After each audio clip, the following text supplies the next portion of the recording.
were the devil, if I were the prince of darkness, I'd want to engulf the whole world in darkness, and I'd have a third of its real estate and 4/5 of its population, but I wouldn't be happy until I had seized the ripest apple on the tree, thee. So I'd set about, however necessary, to take over the United States. I'd subvert the churches first. I'd begin with a campaign of whispers. With the wisdom of a serpent, I would whisper to you as I whispered to Eve, do as you please. To the young, I would whisper that the Bible is a myth.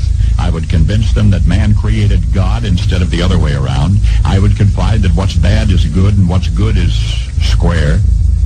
And the old I would teach to pray after me, Our Father. And then I'd get organized. I'd educate authors in how to make lurid literature exciting so that anything else would appear dull and uninteresting. I'd threaten TV with dirtier movies, and vice versa. I'd peddle narcotics to whom I could. I'd sell alcohol to ladies and gentlemen of distinction. I'd tranquilize the rest with pills. If I were the devil, I'd soon have families at war with themselves, churches at war with themselves, and nations at war with themselves, until each in its turn was consumed. And with promises of higher ratings, I'd have mesmerizing media fanning the flames. If I were the devil, I would encourage schools to refine young intellects, but neglect to discipline emotions. Just let those run wild. Until before you knew it, you'd have to have drug-sniffing dogs and metal detectors at every schoolhouse door. Within a decade, I'd have prisons overflowing. I'd have judges promoting pornography. Soon I could evict God from the courthouse, then from the schoolhouse, and then from the houses of Congress. And in his own churches I would substitute psychology for religion and deify science. I would lure priests and pastors into misusing boys and girls and church money. If I were the devil, I'd make the symbol of Easter an egg and the symbol of Christmas a bottle.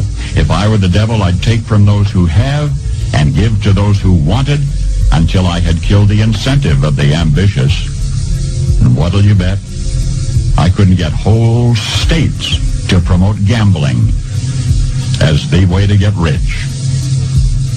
I would caution against extremes in hard work, in patriotism, in moral conduct. I would convince the young that marriage is old-fashioned, that swinging is more fun, that what you see on TV is the way to be. And thus I could undress you in public, and I could lure you into bed with diseases for which there is no cure. In other words, if I were the devil, I'd just keep right on doing what he's doing.